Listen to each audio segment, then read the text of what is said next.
laners, random matchup, still win the lanes without any jungle assistance, and Karthus can just free farm for the whole game and then race his arms. Is that just because their individual talent is that strong that they just win unwinnable matchups, they skill check matchups? Yeah, I think it is. Copy, what do you make of the perks in the bottom lane, and especially the perks Mickey X bot lane, which looks really good? Well, I think Perks is not bad at all, considering he's pretty new to the role. Yeah, that's Zoe Ben. Yeah, there we go. The fear is instilled in XL from Perks' Zoe. But yeah, I think Perks is like, he already has an edge over other players because AD or bot lane is a very versatile role. And just because he can play all of these other mages or whatever champs, it's really good for him. I'd love to know your guys' priority on the Akali when something like the Aurelia is open. You know, globally we've seen the Aurelia kind of the higher priority pick than the Akali, because it feels like when you have the likes of Galio and Lissandra still available that you can find certain counter options. Do you think this is simply just that G2 play the Akali better, or do you actually weight her kind of in the scheme of things that much better than Aurelia? In pure 1v1, Akali should win against Aurelia. Maybe Aurelia comes online a bit faster in terms of team fighting. So if you are able to flex Akali top and mid, which is obviously the case with Caps and Wunder, I think it's still a really strong pick, but it doesn't work all the time in all the team comps. So first pick is still a risk, but I think again that's a champion that relies a lot on the talent of the players. So again, this is just G2 just having that confidence to say that we can grab this and also even dissuade you from picking up the Aurelia. Oh, yeah. That is a Draven coming out for, I'm going to say Perks, of course you never know, with this lineup. And also a lot of very contested picks that are able to make it through the draft with the Galio and the Rakan for XL. And we've seen the Draven Morgana just thrash kids in the LCK. So, Kabi, can you run me through this matchup of just how devastating it can be? So basically, when you see Rakan blind pick, there's certain counter picks. They go for the Sai as well. But Morgana is really good into it because of the Black Shield, obviously. And if you have a strong AD carried together with it, you can just always out-trade the enemy AD. So in this matchup, G2 should have push for most of the game and always be able to win. Do you think there are any windows that Xayah Rakan can try to abuse Draven Morgana? Or what levels can this bot lane try to fight against Perks and Mickey? I think the best chance is to either level 1 if they're trolling, but they probably won't. But otherwise they wait for level 6 and try to surprise them with Rakan engage. I think that's the only window you should go for. If we're looking from a gameplay or a full game perspective from the side of XL or anyone going up against G2 eSports, do you just try and prioritize all the good picks you can get for yourself and try not to get too much caught up in the mind games of where everything's gonna go? That's what they are doing, even if it's usually more of a blue side draft. It's interesting that even on blue side, G2 are counter-picking most lanes. I mean, Galio is supposed to be a counter-pick against Akali, but Akali will most likely go top here. Yep. Here, G2 already have a hard-winning matchup on bot lane. It feels like XL, they just want comfort, be able to at least have a good win condition around team fighting. The question is, will they ever be able to team fight if they are just too behind in lane or just they're getting 1v1 to death? Yeah, we do see that the Karthus is still on the table, so Jankos is probably thinking, okay, I can always go to that if I want to. Frosk, is this something we think he'll just keep going to if it's open? Because why the hell not? I mean, I think it depends on his lane matchups, but G2 have felt that, again, because their players are so strong that they're going to have the lane safety that they can grab the Karthus. What's curious for me is if this is going to be a Sion pickup here, if they're actually going to grab their jungle matchup. I feel like they could leave red side for the counter jungle matchup to see if they get the stronger one. And if you pick the Sion, then there's not a lot of kill pressure for Akali, but I don't know if Expect really feels comfortable, or maybe if you think the Akali is going top, that he could try to find something like, I don't know, anything to pull it out. It is a bit of a grudge match also. Felt like the Sion. Expect is playing versus his old team, so maybe he'll try and save the counter pick. Oh, there we go. It is Sion. Exciting. Or you see Akali, you're just like, Galio Sion. She can't kill us, right? The thing is, Akali can have the prior against Sion. Yes. But it will be hard for her to kill him. But at some point, she will just have the pressure on side too. So both lanes are fine for Akali, but I would say she should be top, and maybe a Corki, for example, against Galio could be interesting. So I feel like a lot of fans at this point will be asking why G2 didn't go for the Karthus. Yeah. Can you maybe walk through some of the mind games here as I say that? I mean, it would be a Karthus mid or top, but the problem with Karthus is that here, if you get hard engaged super fast by Rakan, if you blow up instantly, you can still have your ult, but it's not the same impact because you are not really positioned in the enemy team. So it's a bit hard. I did see, I was watching Caps' stream, and he did get Sejuani mid, and he was doing really, really well with it. But I don't know if that's going to be the case. Copy, you're nodding your head. I think so, because I got the pleasure to experience it in my solo game. So I think it's a pick they actually play mid and top, and Mickey plays at support as well, but yeah, support as well. It's probably going mid. Oh, fantastic. I'd be very happy if I got that prediction correct. But then there we see the Zillion Hover, of course. That would be no surprise from the side of Kasing. Or there we go for the Nocturne. I think I can hear Vedius from here. Yeah, there we go. So looking at these compositions, if you had to kind of put like a name or a play style to both the G2 and the EXCEL comp, what would you pick? Where is that Sejuani going, man? It's a pure laning phase, a snowball comp on the G2 side with 1-3-1 winning condition, while just EXCEL want to team fight super hard engage with Rakan and Nocturne, and punish side lane with Nocturne. Nocturne is a good answer to their side laners, so he can go and punish especially Wonder. But can they reach there with, I would say, 2, maybe 3 winning lane? I'm not an expert on the Sejuani against Galio matchup. I don't know. Nobody is. And they seem to have swapped back for now, so it would be the Wonder on Sejuani. Interesting team compositions, to say the least. Again, coming out of G2, some interesting summoner spells. No, it's because of the tournament thing. Yeah. Oh, okay, yeah, perfect. There we go. All right, so we've seen the draft. Kabi, you had G2 pegged as the winner before this. What do you think after seeing the draft? I mean, I think EXCEL has some chances with their comp if they get some good Rakan engages, but I'm pretty sure G2 takes this one. If it wasn't G2, like let's say the two teams are of completely equal skill or just completely two different teams, which composition do you guys actually favor? I think it all depends on the play style of the team. Even no matter the skill, like there is a team that really wants to play 4 lane and snowball and 1-3-1, which is maybe harder to execute in the mid game but easier in the early game, and the other one who just wants, with good coordination, to force team fights. So it really depends on the style of the teams, and I wouldn't say which one I would prefer for my team, but no. Well, I do have a note before we continue. After exploring issues which resulted in remade champion select last week, the cause of the bug was determined and is in the process of being patched. Now, we have completed picks and bans on a stable test server, and picks and bans are now being transferred onto the competitive server, and the game will play on as normal. This should just be temporary, so we'll just have a couple of more minutes before we get into game. Now, when we look at it, you know, even picks and bans, no picks and bans, whatever the picks would be for G2, Frost, this is one of those games where you think certainly G2 is not going to drop the ball because they look absolutely on form. Yeah, but I also feel like G2 are continuing to kind of not push their lucks, but kind of see how far they can flex on a lot of different teams. Yeah. The fact of the matter is I feel like G2 haven't been challenged on a macro level. They haven't really had to think strategically about the game because they've just been brute forcing. If you think in like traditional sports, you know, sometimes you're just bigger, faster, stronger than the other team, and G2 are kind of like the quintessential analogy of that for eSports. They're just better players, and it feels like the majority of the LEC. Does seem like that at this point in time. So, well, poor EXCEL, I would say. But on the other hand, I mean, EXCEL, they went 1-1 in the first week, and of course, it's not easy for them going up against G2 eSports, but this is a project that could develop and it has some promise, Duke. Where do you see them ending up? Where do I see them ending? It's a bit tough to say now. I think maybe they will be strong in the summer. They will ramp up during the spring split. Maybe they will be already in playoff by the end of the spring split, but I doubt it. I think they have some pretty good players. I think a player like Kadro, for example, is a bit overlooked, even if he can overcome a bit of stage issues. For example, I think he's a really good jungler. So, yeah, I think they have the potential, but they will need a bit of time. It will take a bit of time, and it would be fantastic for EXCEL if they would be able to beat out G2 eSports, but G2 eSports have their eyes on that title and are on course. Let's see what happens and head over to our casters. Thank you very much, Shucks. Hello, everybody. I'm Trevor Quickshot Henry, bringing you the action for the rest of the day with Andrew Vedius Day. We can only apologize about the slow jump into game. As Shucks already mentioned, that bug is being patched out. But for now, we're going to chat a little bit more. Do you know what I love about this draft? Earlier today, I got flexucated by Flexius, and we have a Sejuani top. How on earth is that going to work? So, I had the opportunity to talk to Wonder a little bit before coming into the season, ask him some questions like, is Sejuani top really a thing? Is it something I should prepare for? And he was like, his words were, and I quote, I think it can be played top, but G2 has so many champions, I don't know if I can fit it into my pool, right? So it took 3 games for it to come out, right? 3 games. I was like, damn you, Wonder.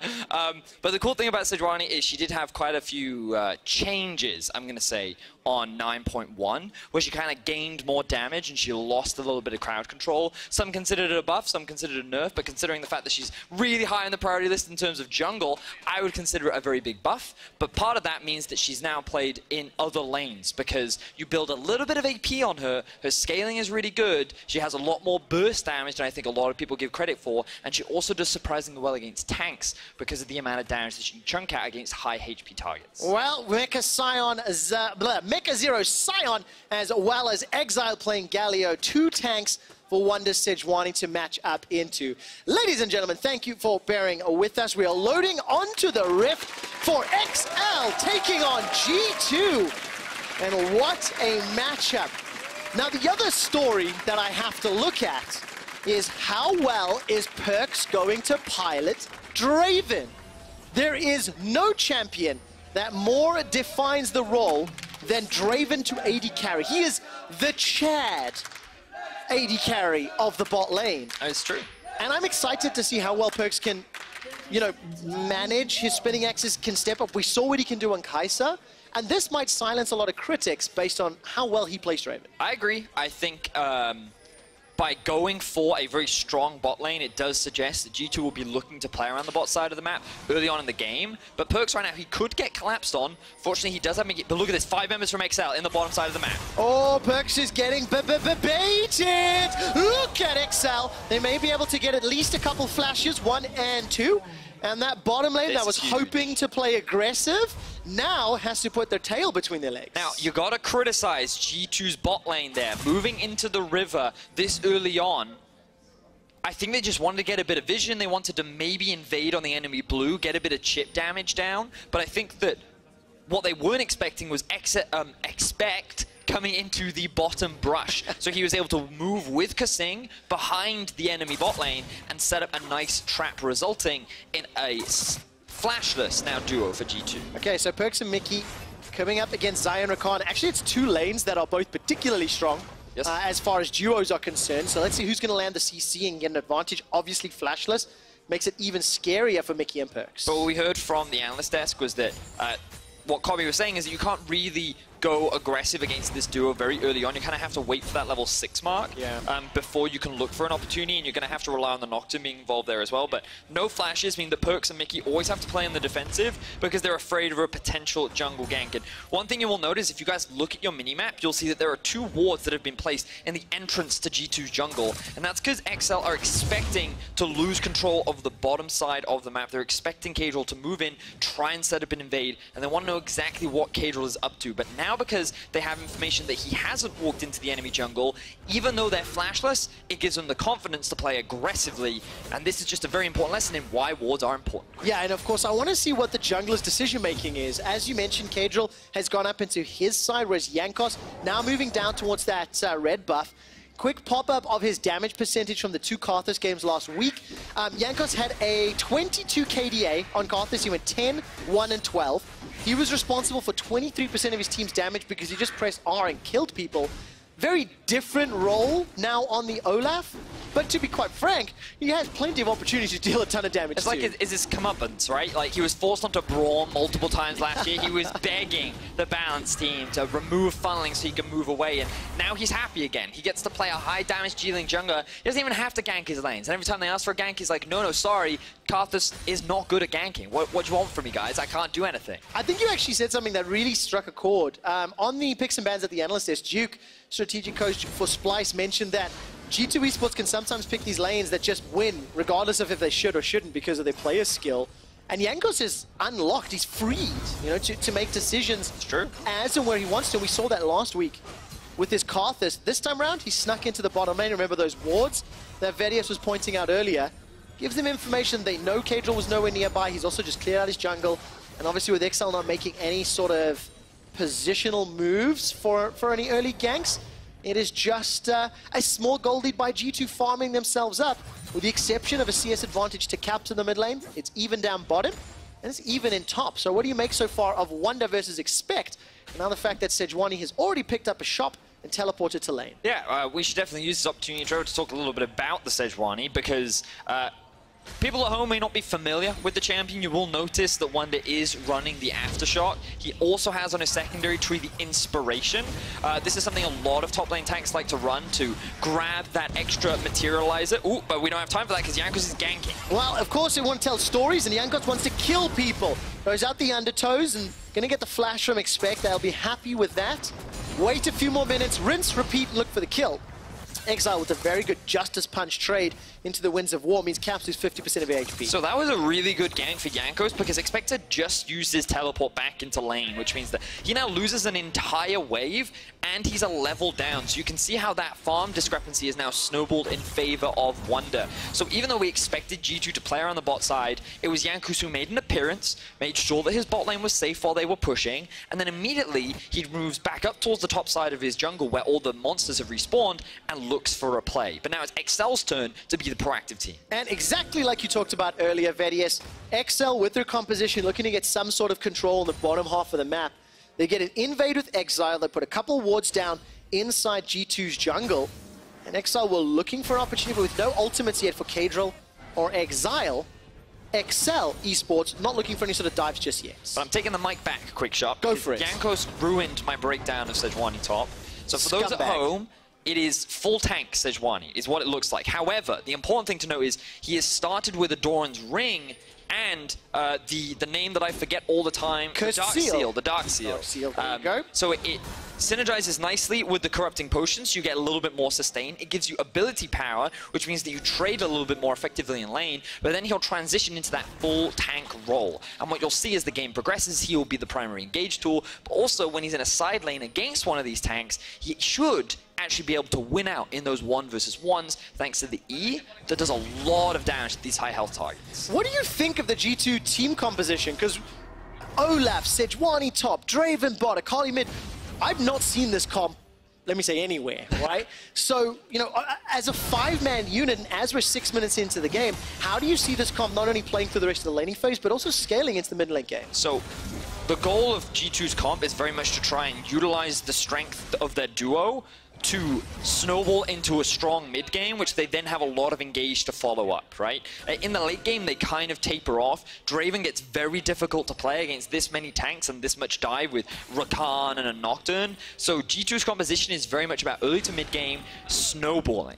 And with Caps on Akali, they're confident that he can win out in his 1v1, so they've just left him to his own devices and they're warding for him, making sure that he's safe. Whereas Jankos is investing all of his time into ganking for top lane and bot lane. And remember, Expect flashed earlier, so he's making a return gank top side. All right, Kadril is ready. Paranoia's up as well. Let's see Wonder. Glacial Prison needs to be thrown out. Now Kadril's going to get spotted. Vision denial. Insta-kill. G2 have got one, got out. I wonder how, I wonder why. Exile were too slow. The top lane dive, well played by G2. I've been nothing but impressed with Jankos so far this game. You know, a lot of people talked about how, oh, he's just pressing R on the Karthus, he's not doing that much, but this game he's really showing his understanding of his win conditions and the map. I agree, he pressed R and ran under tower. It was nicely done by Jankos, but no, I take a little bit of a joke. The one thing that actually stands out to me is it feels like every single decision that Jankos has made has paid off. You know, he was present in the bot lane, he got a flash top, he's repeated for a beautiful first blood, and it's difficult to fault his decision making. Yeah, I love the way he is investing his time and when he's setting up his vision. Just look at the mini-map as well. He'd set up all these control wards towards the top side of the map. You've even got Akali's just behind the red buff too. That's 3 control wards, all to allow Wonder to push freely and set up for that dive. And there was like a multifaceted step process, right? They planned this, they executed upon it cleanly, and also they know that in the 2 versus 2, Jeskla and Kasing aren't going to be able to do it. Just look at how Jeskla immediately gets forced out. And XL couldn't successfully punish the lack of flashes on the side of G2. And this is why they get so much praise, because even though individually they are very strong, they're also not dumb players. Yeah. And they cover all their weaknesses, they know where they can get attacked, and they compensate for it. And even though XL have had windows, they've not been able to capitalize on them. None whatsoever, and that's why XL are 1,000 gold down. But as you said a little bit earlier, that G2's team comp really wants to accelerate through this early and mid-game. Look at the tower plating starting to fall in the bottom lane as Perks and Mickey are gaining control. And if I look back to some of the stats from the week 1 performance of G2 eSports, their average game time was 25 minutes. Their average gold lead was 2,600 gold behind just Misfits. And they spent 52% of their game time with a major lead. That's when you look at the total gold in the game, and most of it was in G2's coffers. And it's just very, very good play. And once again, 1,600 up, you got CS advantage in the top lane, CS advantage in the mid lane, tower plating and a minute advantage for Perkz in the bottom lane. Mickey's going to flash forward, get the flash out of Jeskla. I think he's going to be happy with that one. Trading a support for an AD's flash. And while that was going on, Kissing and Kadril, they sniffed at Dragon, but that feels risky, considering the early damage that the Straven already has. Now look at where Wonder is on the minimap. He's moved down towards the mid lane. He was just checking out what camps were alive on the top side of XL's jungle, and he was prepared for a potential Dragon fight. He didn't want to have to TP in, and he knew that Expect didn't have teleport either. G2 always looking for opportunities as a team, moving around the map, and while this early game hasn't been as snowbally, in terms of kills compared to week 1, they're definitely doing well in terms of their laning, especially Caps in that 1v1 against Exile. Yeah, it's also really cool to see, by the way, that he's earned himself a 450 gold bounty, because bounty is not only tied to kill score, but it's also the amount of gold earned versus your opponent. So due to the fact that he's got a 20 CS advantage, that is why Caps is already worth a lot more. Exile grabbed their first objective of the game. See Infernal Drake as some small golf claps go around here in Berlin.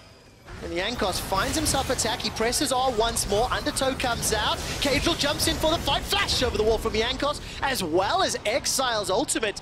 So a lot committed to save the bottom lane, and I think G2 are probably going to be very happy with that. They're quite content with this. Jester loses his heal, Kasing loses the cleanse, and all it costs Jankos is his flash and ultimate, whereas Exile's is gone, Kadril's ultimate is gone, Jeska's ultimate is gone, and now G2, they can go straight back onto the aggressive. Oh, I'm waiting for the Whirling Death. I'm waiting for it.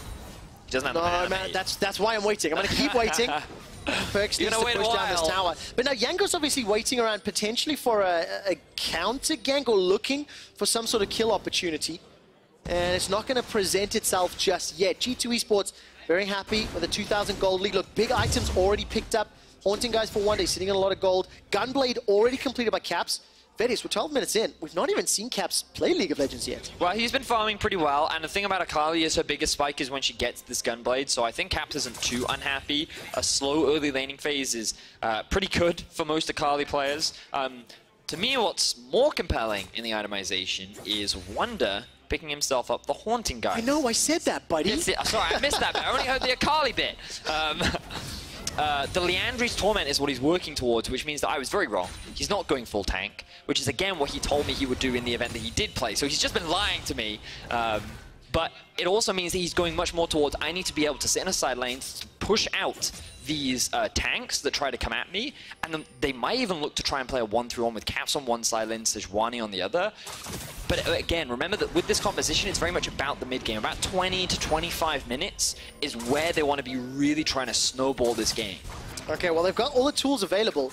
You know, big item spikes already coming in. Bloodthirster picked up for Perkz. Liandry's Torment completed for Wonder. Gunblade, as you've already mentioned, Vedius.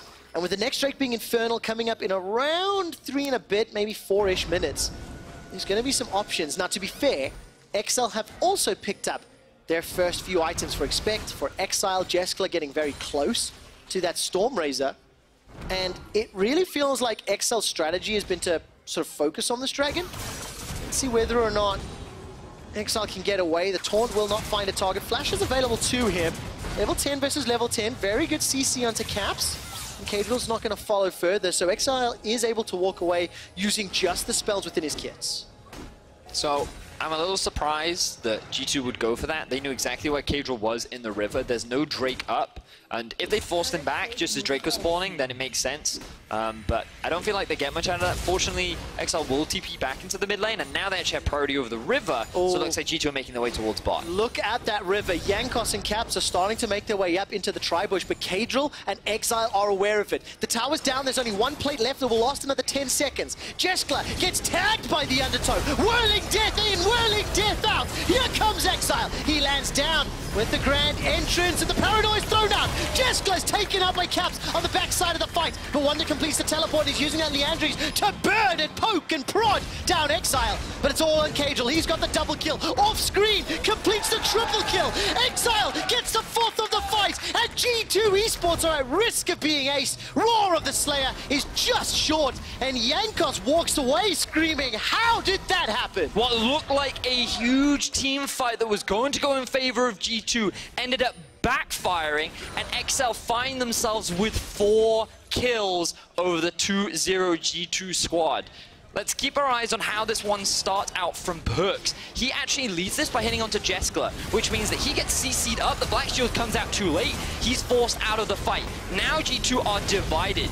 Cadril goes onto the Olaf, he kills him first. He then turns back to try and peel for the rest of his team and to help deal with Caps. He is now forced out of the Shroud, he doesn't have enough energy to go for the trade, and with the fear on top of him, he picks himself up another kill as well. I'm not sure where he got his 3rd kill from, I couldn't quite see it in the replay. While all that was going on, XL was helping kill Wonder down towards the bot side of the map, resulting in XL winning out a big fight. 4 kills to 0, they close the gold gap, they have control of the Herald Pit for now, but there is a challenge coming in.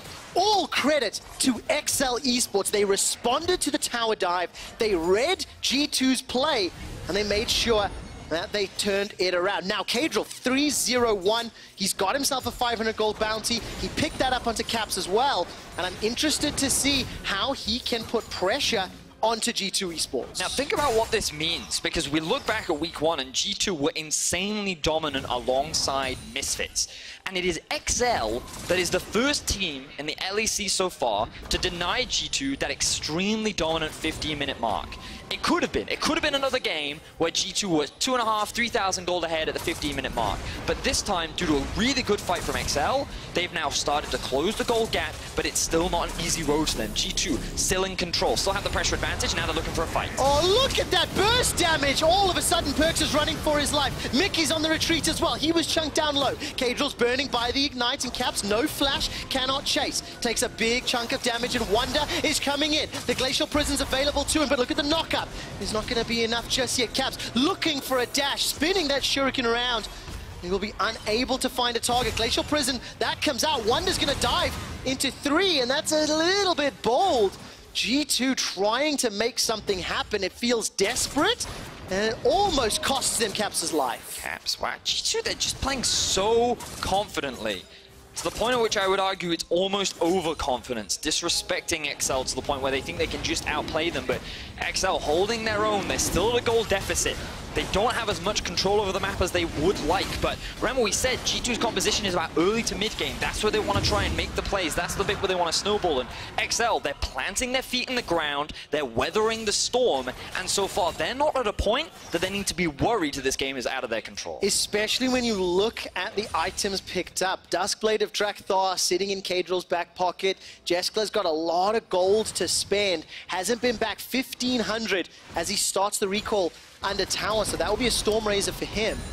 And for XL to be 1,500 gold down, despite picking up the 4 kills, it is still a little concerning, but I'm very impressed with how they have read and responded to G2's decisions. That's why they've got the 4 kills. That's why they were able to pick the right fight at the right time. Yeah, and I kind of want to reinforce that it's G2 have made mistakes, right? The fact that Perks is the initial one to tank the tower shouldn't have been the case.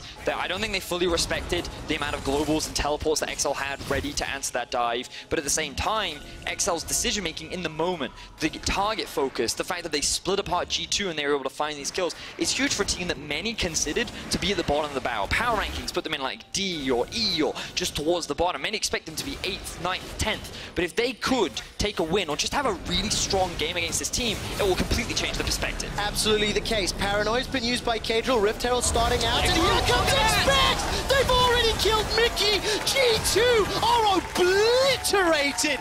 XL eSports are here to stay. Get themselves 2 kills, get themselves a Rift Herald, and ladies and gentlemen, we have a game on our hands. And this is what we talked about, Quick Shot. Remember, that against this much dive, Draven is not that strong. In an enclosed space like that entrance towards the Baron pit, XL immediately capitalized, Kasing with a fantastic engage, the Cadril follow-up, the XL follow-up, all of that kind of CC and area of effect clumped into one location means that G2 had no answers, and now that gold gap is only 300. Oh, what a amazing start to this game. Here will be a replay. Remember, G2 started the Herald, and XL found their opportunity. And look, you can see that G2 tried to retreat, but this fantastic flank coming in from Expect gets a 3-man knockup, 2-man rather, into the chain CC from the rest of the team. Means that they find 2 very quick kills, a lot of summoner spells were burnt. Just fantastic execution from XL, and they're finding these fights over and over and over again, and they just continue to impress. We're 20 minutes into the game. It is a 600 gold advantage for the British boys of XL. Correction, for G2 against the British boys of XL. That is, of course, because the Tower First Blood has just been picked up. G2 have got a gold lead. Now, XL are still behind, but they are winning the team fights. Vedius, let's talk scaling. Let's talk mid-game. I know you've mentioned G2 wanted to ideally be ahead and wanted to take over around this time. But considering XL have got this death ball and this team fight working for them, do they just keep stalling, wait for some fights around Baron? I think XL are fine to just keep stalling. They don't need to force anything right now. Perks is still very strong on the Draven. The Akali with the Gunblade is still a big threat. Most of XL is still relatively squishy, even though they have a lot of HP. Look, no defenses have been built up for XL just yet.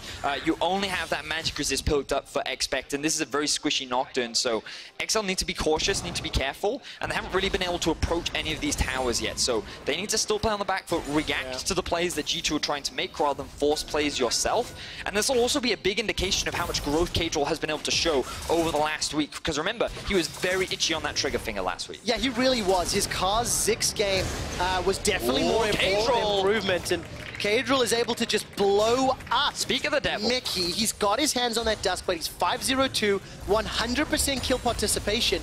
But we always knew that if XL were to excel on this stage, Cadril would definitely be one of the important factors. He throws down the Rift Herald, and Vedius, we talked about how XL wanted to unlock towers.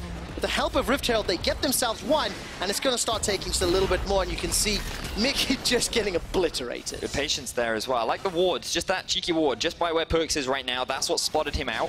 And Mickey, even though he had the flash, this is what's awesome about Duskblade Nocturne. This is my kind of Nocturne, you know, the one-shot power that you can have against squishy targets. Very, very lethal. And so Mickey didn't even bother flash. He knew his life was forfeit, especially when he's only sitting on Moby Boots. And let's go back to what you talked about, Quick Shot. If Perks can have a dominant performance on this Draven with Mickey, he solidifies himself as a strong bot laner in Europe. Now, they lost their flashes early, I think due to overconfidence. And while they didn't lose the 2 versus 2, it is these 2 members that are getting caught out in these fights. It is these 2 that are losing their life and unable to position on what are very difficult to play champions. So it's up to you how critical you want to be of Perks. However, XL are doing a great job of punishing the weaknesses of his champion and making his life extremely difficult. Well, it's a difficult question to answer, and it's one that will be discussed, I'm sure, at length. Because G2 eSports, they played the Sejuani top, they played the Draven bot, and XL have got more of a, let's say, traditional or more expected team composition. For sure. So they get their second Drake, that's the mountain secured. Again, they're still behind in gold. They've got themselves 2 towers, they've got all the damage they need between Cadril and Jeskla. And don't forget, that 9.1 AP Galio, he hits like a truck. We saw some of that burst damage last week in the LEC.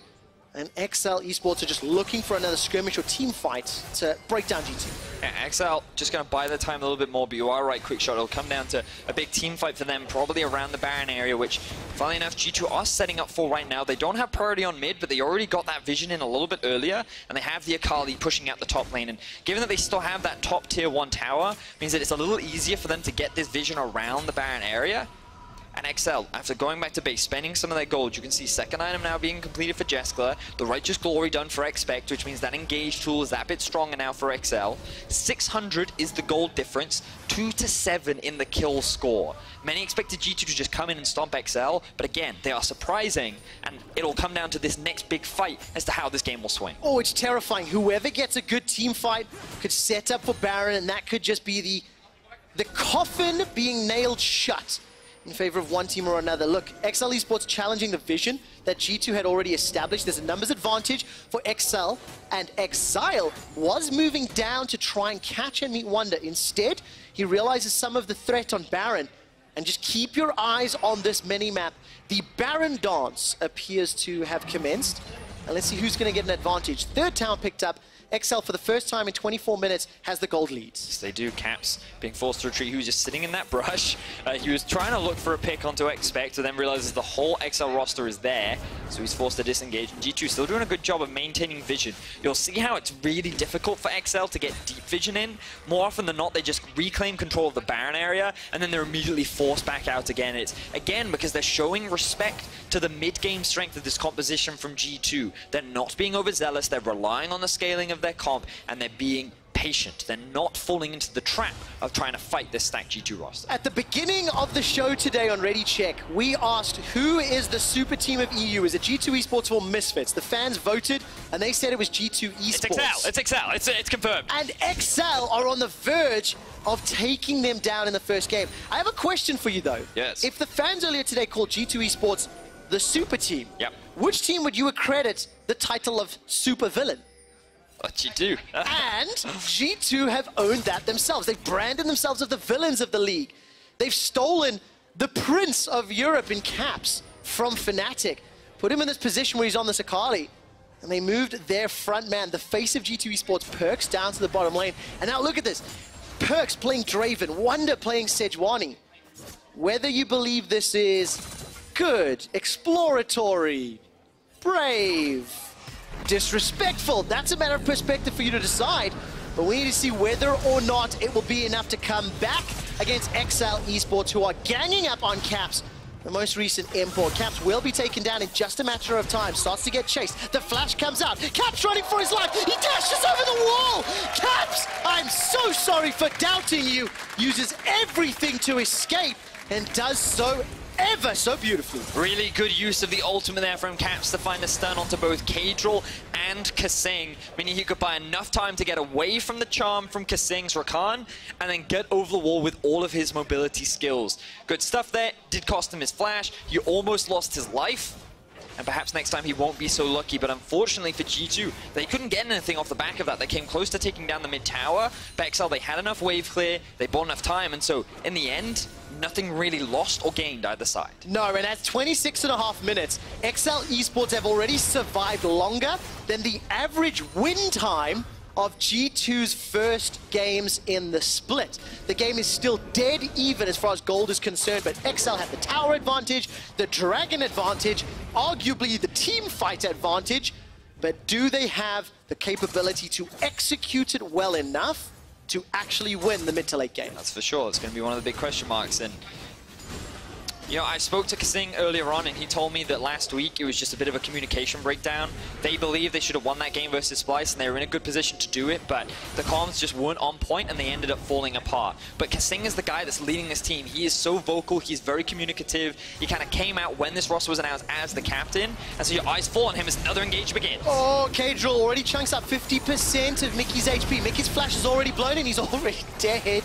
It feels so bad. Do you know how many professional Morganas I've seen killed that quickly? It's just not even fair anymore. It's not fun. He doesn't have the Zhonya's Hourglass yet. Instead, he's decided to go for the Mikhails. Now, XL still posturing around the Baron in the event that G2 tries to rush it when this Drake is going down, but that's a third Drake in favor of XL.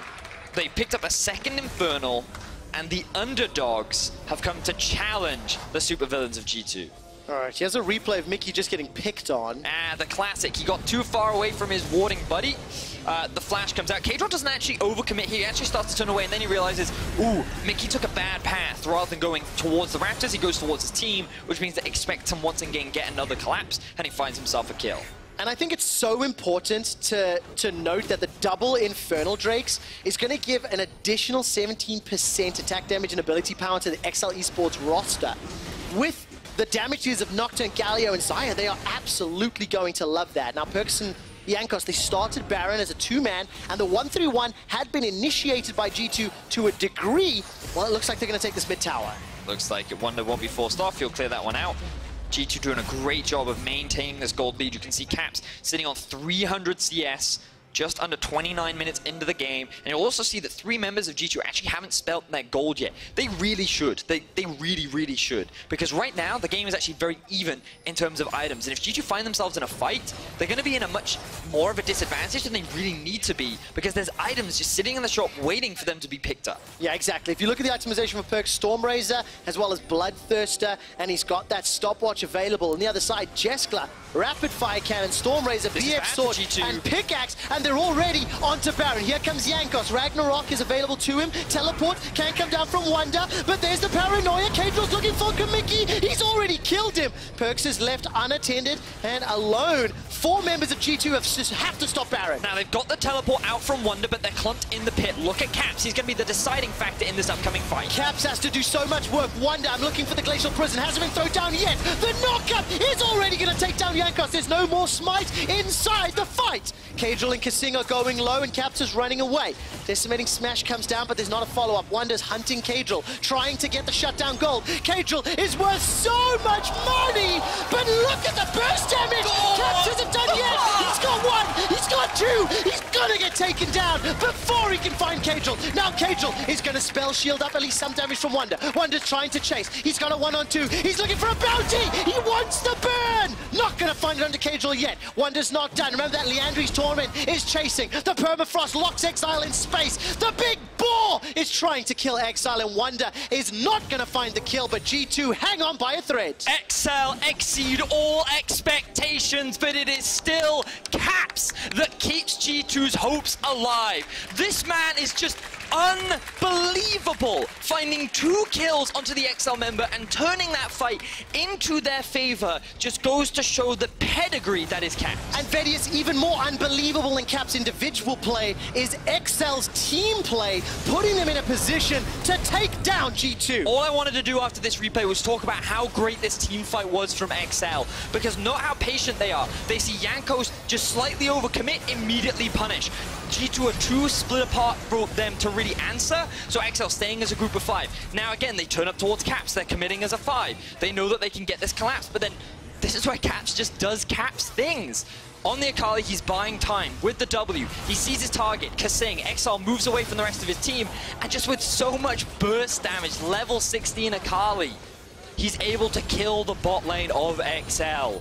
This could have been a Baron. This could have been the fight for XL to win the game. Oh, look at the bounties. Everybody has one. 6 out of 10 players have got gigantic bounties hovering over their heads. Big sacks of gold. That is what Wonder was chasing onto Kadril.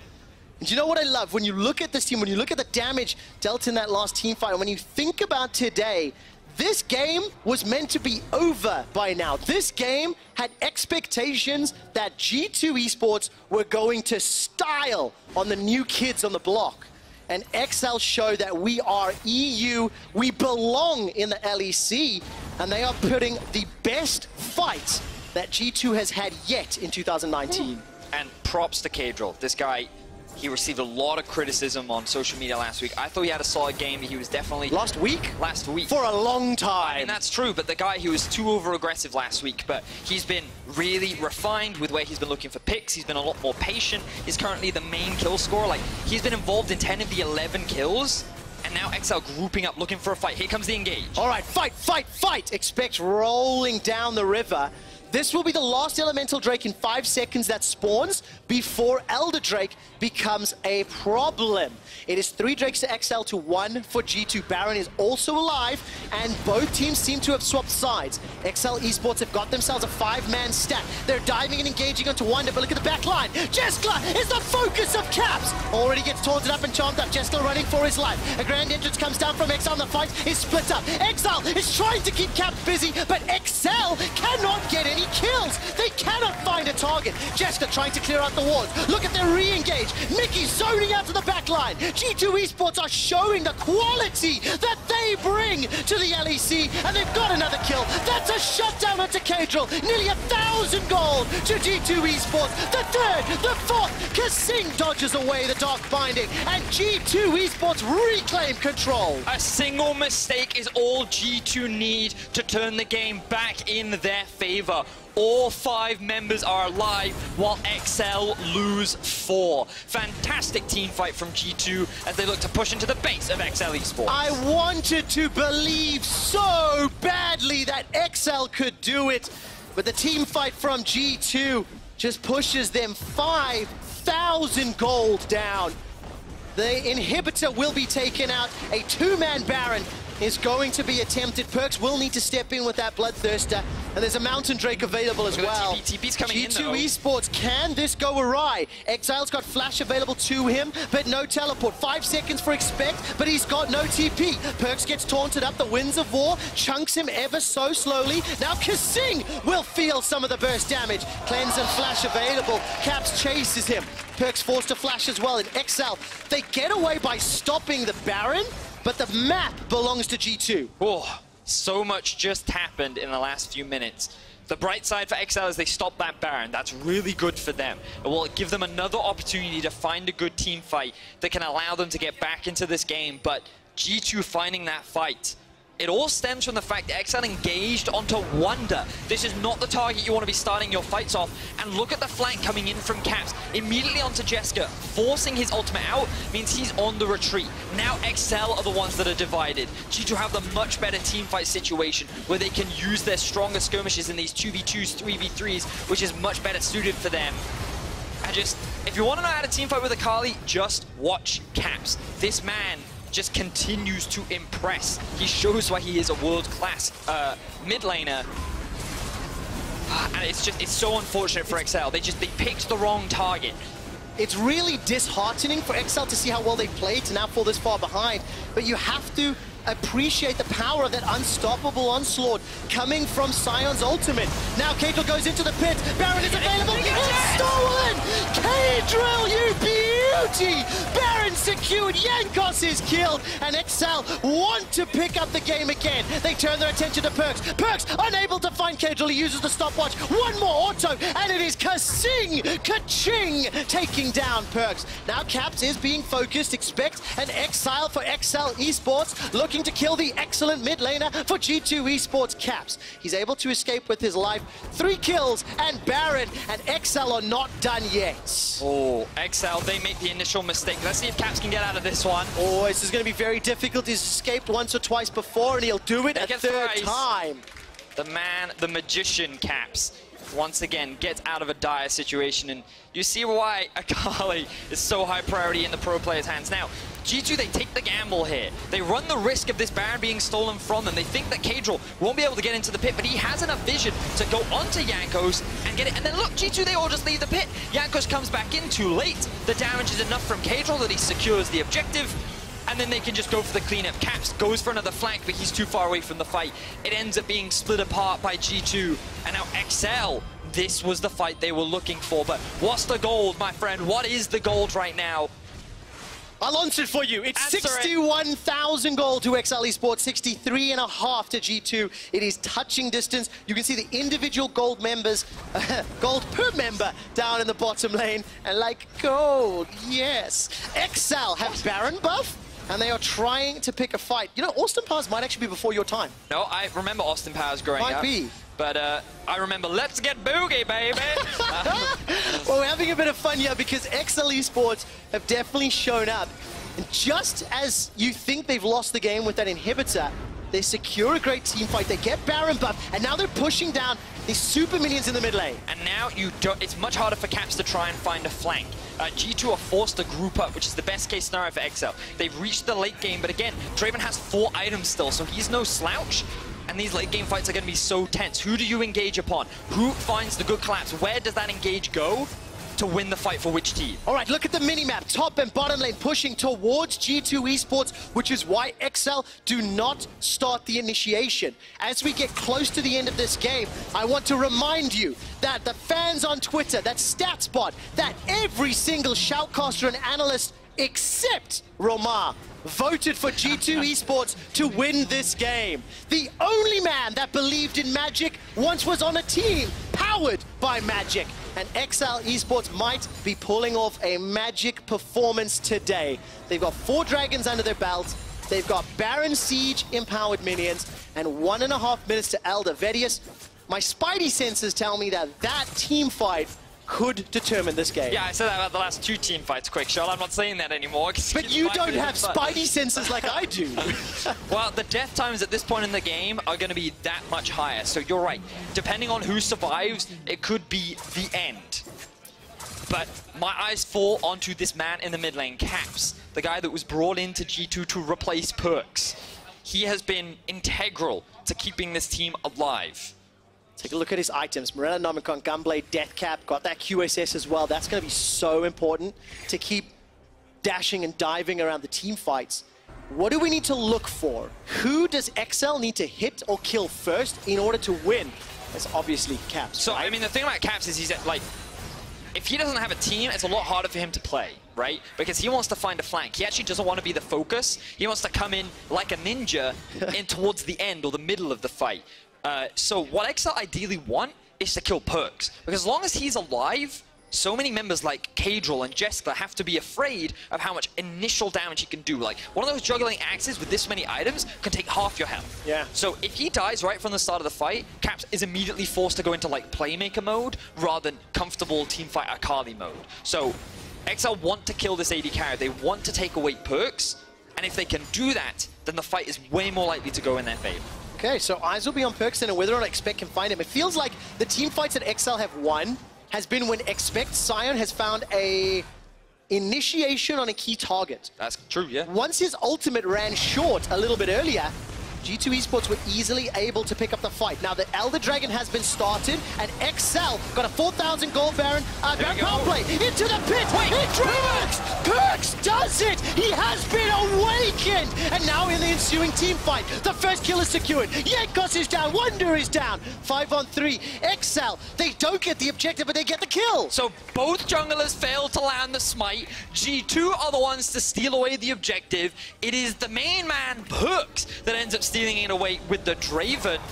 But remember that because he was behind the Dragon Pit, he wasn't involved in the fight, which means that 2 members of G2 end up dying, and now XL are on the siege. Look at that chunk of damage from the spinning axe. XL have got a 30-second death timer to play with, and it feels like Perks was inspired by the latest cinematic. He saw a 0-0-0 Draven take on a 6-0 Riven, and he was emboldened to go for that Dragon Steel. Was it the Whirling Death that picked up the kill? I didn't quite see the final hit. That's what I thought ended up called securing. Whirling Death. Oh, I see. It was indeed. Oh, so both smites end up coming down, but it is the ultimate from Draven that ends up securing it. And then you can see here that Jankos, he used his flash earlier in the fight to secure it. Wonder didn't have his flash available, and Perks just wasn't in a position to assist. So now the Baron's respawned. Elder will last, I think it lasts about 2.5 minutes. So there's only going to be about 1.5 minutes, 1 minute left on it for G2. Ideally, in a perfect world, they'll find a fight before it runs out. But XL are just going to wait. They're going to wait. And I don't think G2 is in a position to really force the Baron to then ask XL to come and fight them. So I don't think this Elder Dragon is going to be a huge amount of value for G2. But obviously the best case scenario is that they actually took it away from XL, who's always looking for these big team fights. Okay, and one more big team fight could seal the deal. Ladies and gentlemen, about the last 3 team fights. It is time for a quick stat. At 42 minutes and 10 seconds, this is the longest game of the 2019 season in Europe, and it is XL taking it against G2. The Elder Dragon wasn't really a team fight, it was more of a steal. That did not deserve a clap. I thank you for it, but seriously not worth. Don't indulge him, ladies and gentlemen. It just encourages me to do it even more. Ooh, Caps capped. Is he in trouble? Ooh. Manages to escape, manages to pop the Banshee's Veil from Exile as well. Cadril, 8, 1, and 6, involved in 14 of his team's 16 kills. He needs to get a priority target with that ultimate. Maybe he can get Exile to the backline as well. Mini-map, quick shot. Look at the mini-map. You can see pushing lane for Exile on the bot side. They now have it pushing in their favor in the top, but G2, they just want to run it down mid. They want to take this inhibitor. Oh. Can Exile find the engage? Oh, here comes Expect with the flank. Oh, man. He's going to curve the corner. There we go. Here comes Expect. All right, body blocked by Yankos. The team fight is split. This could be bad for XL. Caps is already split away from the fight, and Yankos is going very, very low. Cadril is chasing it. Now Jeskla takes a big chunk of damage. Exile is killed by Perks, but Yekos is taken down by Kadril. Caps is running amok. There's already a kill for Kasing. Now Caps has found one, he's found two, he's turning. Kadril manages to kill Mickey. Everybody's dying, but it's Caps and Wonder. They may be able to finish this one out. Kadril is going to get popped, blown up. This should be the game. Expect is starting to back away. It's up to Caps and Wonder to push through Expect. Expect, the man that started the fight, the man that might be standing when the fight is ended. It is all on Caps, the big roster move that made G2 eSports the super team. And now Zombie Science going to try, kill the wave. Death timers are huge. Oh, but look, 2 members of G2 are still alive. Can't expect get anything if he kills Caps. Oh, not just yet. Fair 15 seconds for Kasing, 17 for Exile. Wonder and Caps start to chunk down the Nexus turrets. That's a big burst of damage. The minions start pouring through. Nexus turret number 2 is the focus. There will just be respawning members of XL to watch the Nexus crumble. It was a big fight. It's not done just yet. Take a look at the push. XL eSports, they need to stop the Nexus. They cannot do it. And G2 are superior. What a fantastic game from XL. But Caps comes up clutch. The most tense game of the split so far. An extremely exciting back and forth. XL must be devastated. That game was so close for them. But they just couldn't quite. In the final team fight, again, it came down to target selection. The divers of Kadril and Expect went on to the Yankos, and he wasn't the target they needed to kill. I absolutely love seeing Perks and Expect hugging one another. Of course, Mickey and Kasing, the sportsmanship on stage. I was not ready for that game. I was not prepared to see what XL could bring. But ladies and gentlemen, for an organization to play their 3rd ever game on a stage of this size against a team of G2's caliber, you have to give credit to XL eSports. I also want to add the caveat that G2 played a Sejuani top and a Draven bot for a mid laner, playing his 3rd ever bot lane game and his only 2nd ever AD carry in that position.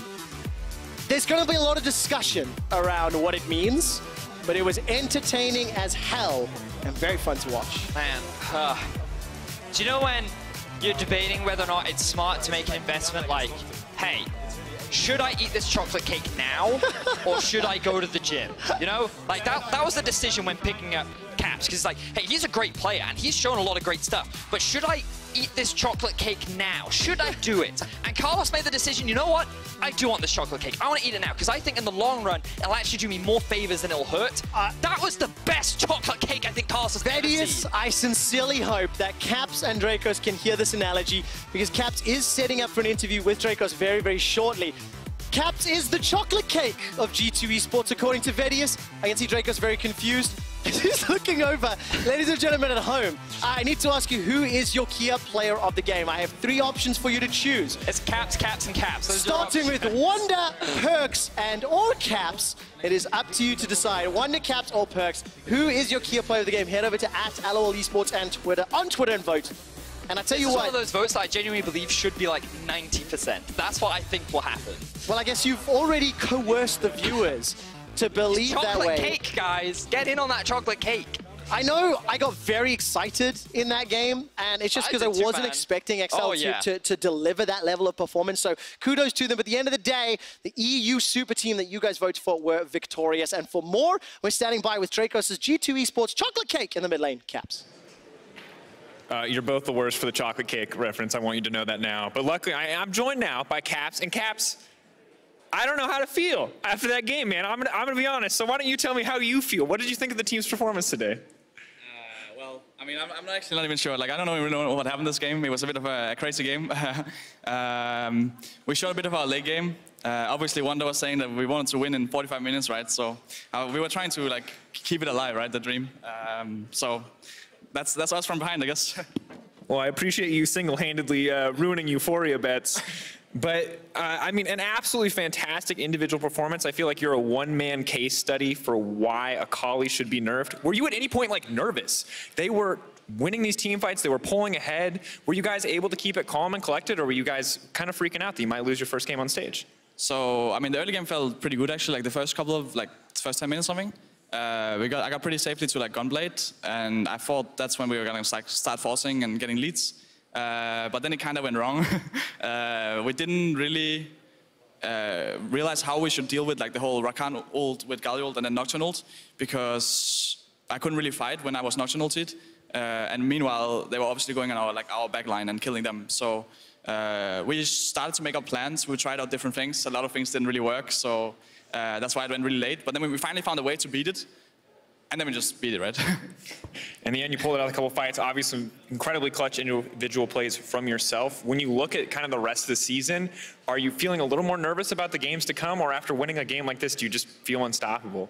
Well, I mean, obviously we're not unstoppable. I think, there was a lot of flaws, right, the game. But we learned a lot from it, and I think that's the really important thing. When we fell behind, we didn't just keep doing the same thing and dying. We tried new things. Some of them didn't work, but we learned, right? And that's really what's really important, because now next time we play against this, it hopefully won't go as bad early game, and then we should have a more clean game. All right, one final question. Wonder Bet, the perfect first half of the split, 9-0 in the first half. Is the dream alive? Are you still feeling confident? I think so, yeah. I think we had a really good week 1 showing. I think so far it's not been the best week 2, but I believe we can win every game basically, you know. So yeah. All right, well, good luck. Congrats again on winning. Congrats on probably getting a calling nerf. Thank you for that. Over to the analyst desk now to further break that game down. Thank you very much. You know, I have analysts here, but just as fans, that was awesome to watch. That was one of the most entertaining games we've had so far. It was so incredibly back and forth. It was so sick. You got up on the table at one point when we were celebrating it. It was absolutely crazy to watch. Fantastic, and also just fantastic. We'll talk about the nuances in just a second, actually, right now, because it went so all over the place. And at the beginning of the game, Excel came in very prepared and very active, trying to make plays and trying to put G2 on the back foot, even when they were pushed against their tower. And it felt like everything really opened up for Excel when Kadril was the big benefactor of just a bot lane gank gone wrong. I believe he picks up a triple kill in this exchange, and at that point, the assassination potential and the pressure that Kadril can place in any team fight is massive. I think the big thing about the fight as well is not only did G2 make mistakes, XL are incredibly well coordinated in the fight as well. They know who they should be targeting. You can see here, they split off Caps from the bottom side of it, and then they have this huge wombo combo. So it means even if Caps wants to get on the back side of the fight, he's already a couple of men down. And what I loved in that interview is Caps kind of talking about this idea that they didn't really know how to deal with the composition that Excel had created in the mid game. And you kind of felt like you were watching a team figure out a Rubik's Cube until they recognized when to break it. And it felt like late game, they just started hiding their pieces, waited for the Nocturne to go in, and then as soon as the darkness or the paranoia had gone off, then suddenly G2 came out of the woodwork and started tearing Excel apart. Yeah, step by step you saw G2 getting back in the game, but then they were completely out again. But one thing that was a constant for G2, and I think we're going to be saying this a lot throughout the split, is that Caps is a monster. I think the first thing we saw of that was when he had a miraculous escape, when he was being cornered by 3 members of Excel. We're going to see that right here. The thing about this is, if Caps dies here, it's balanced for Excel. Like, they are in such a good position to come down, get vision control, bring Jesper across, and so they expend so many resources trying to catch him, and Caps just like, nope, nope, nope, I'm outie. Yeah, and at that point, G2 didn't really capitalize, but it's just going to happen over and over again, and he is going to make good.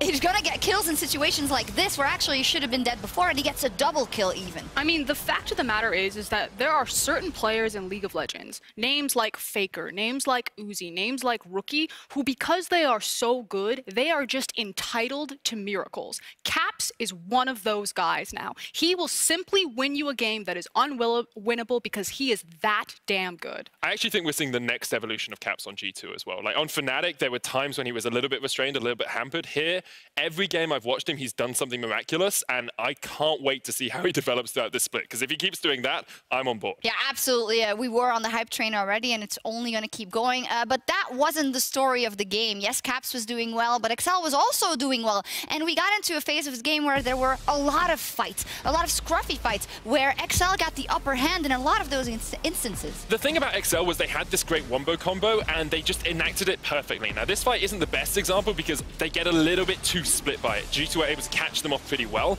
but in every fight up until this point, they'd already caught 2 or 3 players out from G2 before this sort of part of the fight started. And this is the thing about where G2 really start to shine above the other LEC teams. It feels like when it's a 1v1v1v1, that's when that superstar talent from G2 makes the difference. When they're able to break it all down animal style, they just have the better players on the day, and that was really the difference maker here. But like you're saying, huge credit to Excel. No one expected them to be this competitive, and I think kind of strength of schedule has started to maybe change people's mind about where Excel sit in the power rankings. Yeah, absolutely. I mean, there's a lot to unpack from the side of Excel. Cadril, who did so well as well.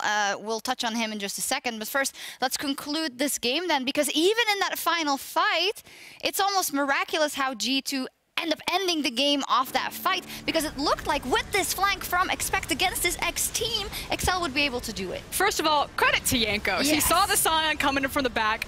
Look at me, I'm helping. He Olaf walks into the Scion to deny the ultimate and then pops the Ragnarok and takes Cadril on a spin. I think the great thing from G2 here is how much they split apart Excel as well. You never really see that true wombo combo with the hero's entrance into the quickness, because G2 have just pulled them all across the map. You know, you have Jankos on one side, you have Caps on the other side, and no one can really combine in the way they want to for Excel. So as you say, it's just G2 being individually better, but also understanding how to break down that composition. And it's also awesome to see from, you know, G2 development's state is that, yes, they run over teams like they did last week, but this was a really tough game to play for them. And you could say, oh, it's Excel, but I think Excel has now proved that they should be considered one of the better or best teams that is able to go toe-to-toe with a team like G2. These types of games are my favorite League of Legends to watch, because again, it's almost that mentality of you very rarely get to see a team like critically think and problem solve in a game. Normally games are just massive snowballs where it's just a knock-on effect, then it's like dominoes. Once something triggers, the rest of it triggers and it all falls into place. This was a game where you go back, you watch the VOD, and you can see at different points where G2 were trying to problem solve what to do against Excel and then executing on it.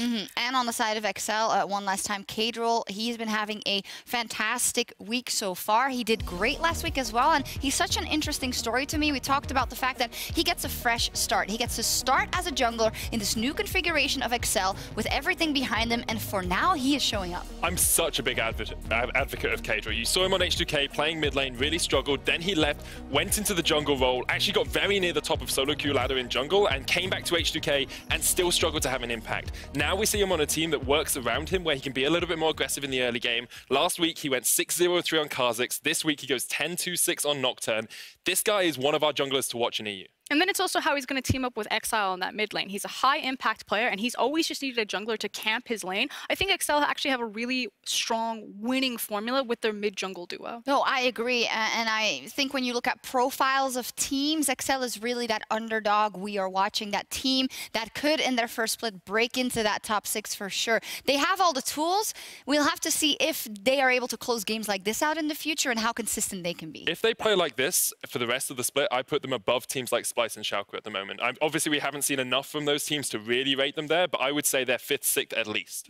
That would be very exciting for Excel, but to close it out for G2 Esports, well, they haven't dropped the game yet, and the player of the game, you guys voted for him, Caps, 91% of the votes. I don't know what it was close. Shocker. Oh, it was so close. I mean, Caps didn't really do anything special this game. Is he carrying perks in these games? He won V10 this game. He just did everything by himself. Sometimes you just press tab and you just look at the Akali, you're like, I just gotta let myself be carried. This was a valuable lesson for everyone in solo queue. Sometimes you just gotta be carried. Yeah, fantastic. No, a great game from G2 Esports, and you know, the main storyline coming into this year was, wow, what a gamble, this roster change. I mean, it paid off in week 1. I feel like we can agree that it's gonna work out. Is it a gamble or is it a love story? Still a better love story than Twilight. Look at this. Yeah, and if anything, yeah, Perk seems very keen to want to talk to Caps, and interesting. Now, what is also still true is G2's flexibility. Again, here, you guys said some of these drafts, well, this draft in particular, you take some risks here and there, but if you're G2, you can take any risk you can. Do you think, after how this game played out and how difficult it ended up being, they will change their approach? I think you want to temper it just a little bit. Do you need to flex Sejuani into top lane? Do you need to make that like I want you to. Yeah, exactly. You can do it, but when you start having games that are this close, and perhaps the picks play a little bit of a role in that as well, maybe you need to look at playing a little bit more conventionally in your big games, in those big matchups. Versus, it's funny because now, after this game, in the big matchups, XL wasn't particularly a fearsome enemy anymore, but it is going to be for the teams that follow. I feel like G2 are just like this lion, and you just never really see them get up and take down a gazelle. Like, they're just kind of, they're terrifying, and they're still the king of the jungle, but they're just kind of sitting there, and they feel really relaxed. Like, this game, it still didn't feel like G2 were really breaking a sweat, despite how well XL played it. Yeah, absolutely true. Well, fantastic job from G2. 3-0 already. What a start from G2 Esports. Now, after the break, we'll see